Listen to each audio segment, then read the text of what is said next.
قال اللہ تبارک و تعالی فی القرآن المجید والفرقان الحمید وما لکم الا تأکلوا مما ذکر اسم اللہ علیہ وقد فصل لکم ما حرم علیکم الا ما اضطررتم الیہ وإن کثیرا لیضلون بأہوائہم بغیر علم ان ربک هو اعلم بالمعتدین۔ سورۃ انعام کی یہ آیت نمبر 119 ہے۔ گزشتہ آیت میں اللہ تعالیٰ نے یہ فرمایا تھا کہ کھاؤ ان جانوروں کو جن پر اللہ کا نام لے کر ان کو ذبح کیا جائے، اور اس آیت مبارکہ میں اللہ فرماتا ہے کہ اے مسلمانوں تمہیں کیا ہو گیا ہے،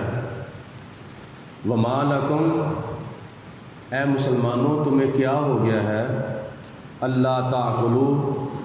کہ تم نہیں کھاتے، مما، ان جانوروں کو، ذکر اسم اللہ علیہ، جن پر ذبح کے وقت اللہ کا نام لیا جاتا ہے، ان حلال جانوروں کو تم کیوں نہیں کھاتے؟ وقد فصل لکم، اور حالانکہ اللہ تعالیٰ نے تفصیل کے ساتھ وہ چیزیں تمہارے سامنے بیان فرما دی ہیں، ما حرم علیکم، جو اس نے تم پر حرام کی ہیں، یعنی گزشتہ آیات بینات، مثلا سورۃ مائدہ کی ابتدائی آیات کے اندر اللہ تعالیٰ نے حرام جانوروں کی تفصیل جو ہے وہ بیان فرما دی ہے، اور دیگر مقامات پر بھی جو چیزیں حرام ہیں وہ خدا تعالیٰ نے بیان فرما دی ہے کہ فلاں چیز بھی حرام ہے، فلاں چیز بھی حرام ہے۔ اللہ فرماتا ہے کہ تفصیل کے ساتھ حرام چیزوں کا بیان میں نے تمہارے سامنے بیان کر دیا ہے، الا ما اضطررتم الیہ، سوائے اس چیز کے جس کی طرف تم مجبوری طور پر مائل ہو جاؤ۔ مثلا مقدار ہے تو بامر مجبوری، ضرورت کے مطابق وہ حلال کیا گیا ہے، کوئی اور چیز نہیں ہے، نہ کھانے کے لیے نہ پینے کے لیے، تو بندہ جو ہے وہ مر رہا ہے، تو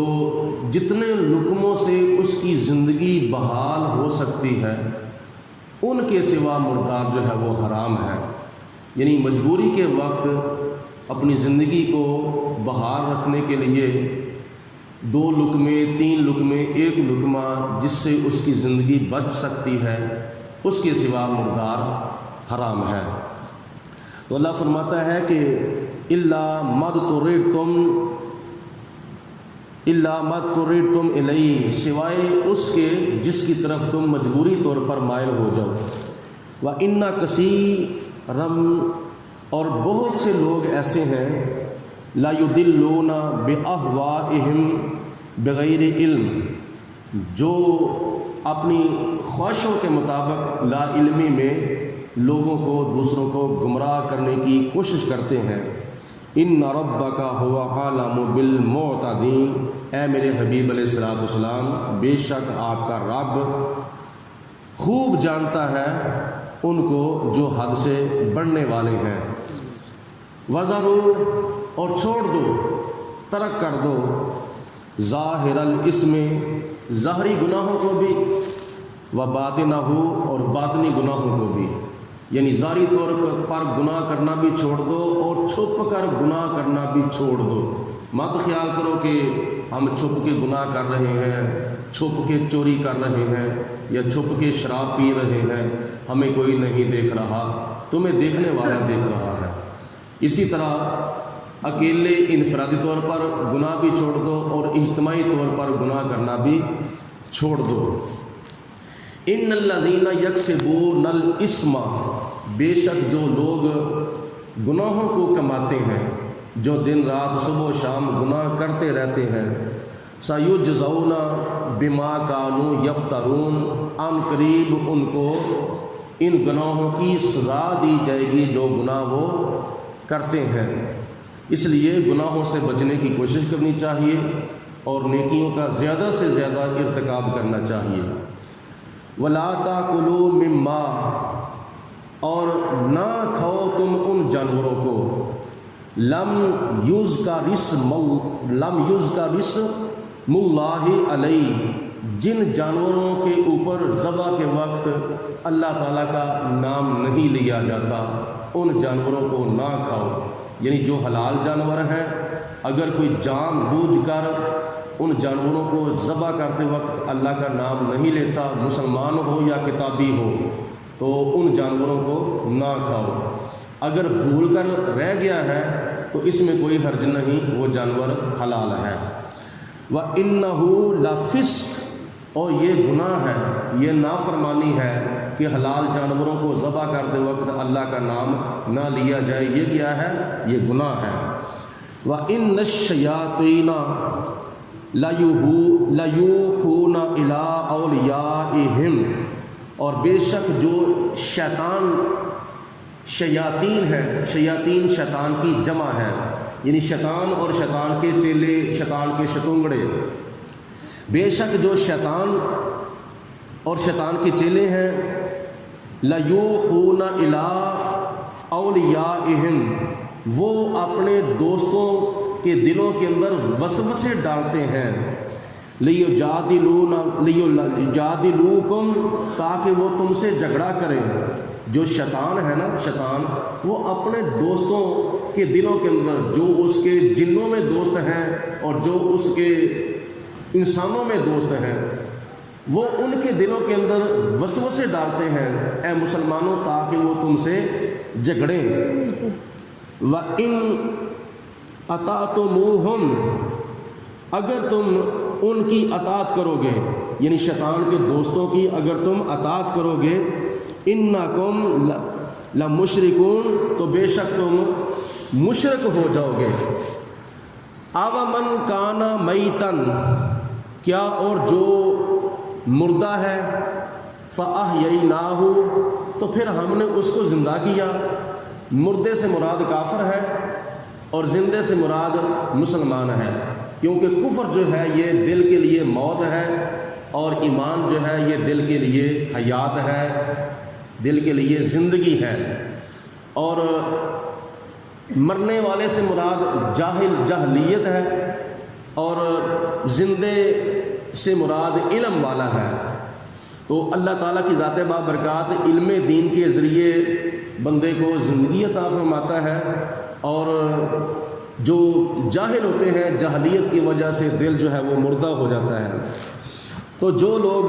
مردہ ہیں، پھر خدا تعالیٰ فرماتا ہے کہ ہم نے اس کو زندہ کیا، یعنی ایمان کی دولت سے مالا مال کیا۔ وَجَعَلْنَا لَهُ، اور بنایا ہم نے ان کے لیے نوراً نور، یمشی بِهِ، وہ اس نور کے ذریعے چلتا ہے، یعنی اس کے پاس دین کا علم ہے تو دین کے علم کے اوپر عمل کرتا ہوا وہ دین کے راستے پر چلتا ہے، اور خود بھی اپنی رہنمائی کرتا ہے، اوروں کی بھی رہنمائی کرتا ہے۔ فی الناس، لوگوں میں، یعنی لوگوں کے درمیان وہ چلتا ہے۔ کمن مثلہ، تو کیا وہ اس کی طرح ہو سکتا ہے، فی الظلمات، جو کفر کے اور جاہلیت کے اندھیروں میں ہے، لیس بخارج منہا، وہ کفر کے اور گمراہی کے اندھیروں سے نکلتا نہیں۔ کذالک، اسی طرح، زین للکافرین، ہم نے کافروں کے واسطے ان کے اعمال جو ہیں وہ خوشنما بنا دیے ہیں، ما کانوا یعملون، جو وہ دنیا میں کافر لوگ کر رہے ہیں۔ وکذالک، اور اسی طرح، جعلنا، بنایا ہم نے، فی کل قریۃ، ہر بستی کے اندر، اکابر مجرمیہا، جو اس بستی کے سردار ہیں ان کو ہم نے یعنی مجرم کے طور پر سردار بنا دیا۔ یعنی جیسا کہ مکے کے جو کافر تھے وہ دیگر بستیوں کے کفار کے سردار تھے، اور جو کوئی مکہ شریف کے اندر آتا تھا تو کافر لوگ جو تھے وہ مکہ شریف کے راستے کے اندر 4 کافروں کو کھڑا کر دیتے تھے، اور ان کی ڈیوٹی یہ لگ جاتی تھی کہ خبردار کوئی محمد بن عبداللہ کے پاس جا کے اسلام قبول نہ کر لے۔ اللہ فرماتا ہے کہ ہم نے ہر بستی کے کافروں کو جو مجرم ہیں ان کو سردار بنا دیا، اور جو غریب لوگ ہوتے تھے ان کو اس وقت کے نبی کا کلمہ پڑھنا نصیب ہو جاتا تھا۔ اس لیے نبی پاک علیہ السلام نے فرمایا کہ میرا دین آیا بھی غریبوں میں ہے اور قیامت تک رہے گا بھی غریبوں میں۔ لِيَمْكُرُوا فِيهَا، تاکہ وہ مکر کریں، تاکہ وہ مسلمانوں کے خلاف سازشیں کرتے رہیں۔ وَمَا يَمْكُرُونَ إِلَّا بِأَنفُسِهِمْ، اور وہ ظاہری طور پر تو مسلمانوں کے خلاف سازشیں کرتے ہیں لیکن حقیقت میں وہ اپنے خلاف جو ہے وہ سازشیں کرتے ہیں۔ وَمَا يَشْعُرُونَ، ان کو شعور نہیں ہے، ان کو سمجھ نہیں ہے۔ وَإِذَا جَاءَتْهُمْ آیَةٌ، اور جب ان کے پاس کوئی نشانی آتی ہے، قالوا، تو وہ کہتے ہیں، یعنی کفار مکہ کے پاس نبی پاک علیہ السلام کے ذریعے جب کوئی نشانی آتی ہے، اللہ کی قدرت کا کرشمہ یا نبی پاک علیہ السلام کا کوئی معجزہ دیکھتے ہیں، تو وہ کہتے ہیں قالوا لن نؤمن، ہم ہرگز ایمان نہیں لائیں گے اتنی دیر تک، حتی نؤتا مثل ما اوتی رسول اللہ، جتنی دیر تک ہمیں بھی وہ چیز نہ ملے جو اللہ کے رسولوں کو ملی ہے۔ اور اللہ کے رسولوں کو کیا ملا ہے؟ رسالت ملی ہے، نبوت ملی ہے۔ تو یہ ایک روایت کے مطابق ولید بن مغیرہ کی مذمت میں یہ آیت مبارکہ نازل ہوئی۔ اس نے کہا تھا کہ اے محمد بن عبداللہ، اگر تم نبوت کا اعلان کرتے ہو تو میں تمہاری عمر سے بھی میری عمر زیادہ ہے، اور تمہارے پاس اتنا مال بھی نہیں جتنا میرے پاس مال ہے، لہٰذا اگر نبوت کسی کا حق ہے تو میں بھی نبوت کا پھر حقدار ہوں، تو میں اتنی دیر تک تمہیں نہیں مانوں گا جتنی دیر تک آپ کی طرح مجھے بھی نبوت اور رسالت نہیں مل جاتی۔ تو کفار مکہ نے آگے سے کہا کہ ہم اتنی دیر تک آپ کو نہیں مانیں گے جتنی دیر تک جو آپ کو ملا ہے وہ ہمیں بھی نہ مل جائے۔ تو اللہ تعالیٰ ارشاد فرماتا ہے اللہ عالم حیث یجعل رسالتہ، اللہ تعالیٰ خوب جانتا ہے کہ میں نے رسالت اور نبوت کہاں رکھنی ہے، یعنی میں نے کس کو دینی ہے اور کون نبوت اور رسالت کا حقدار ہے، اللہ تعالیٰ خوب جانتا ہے کہ کفار مکہ میں سے کوئی نبوت اور رسالت کا حقدار نہیں۔ اگر ختم نبوت کے حقدار ہیں تو صرف اور صرف حضرت محمد مصطفیٰ صلی اللہ علیہ وآلہ وسلم ہے۔ سَيُصِيبُ الَّذِينَ أَجْرَمُوا صَغَارٌ عِندَ اللَّهِ، اور عنقریب ان لوگوں کو ذلت پہنچے گی، ان لوگوں کو رسوائی ملے گی جو مجرم ہیں اللہ کے نزدیک، ان کو ذلت و رسوائی کے ساتھ دو چار ہونا پڑے گا۔ وَعَذَابٌ شَدِيدٌ، اور ان کو سخت عذاب بھی دیا جائے گا جو اس طرح کا نظریہ رکھتے ہیں، بِمَا كَانُوا يَمْكُرُونَ، اور اس کے سبب کہ جو وہ مکر فریب کر رہے ہیں۔ فَمَن يُرِدْ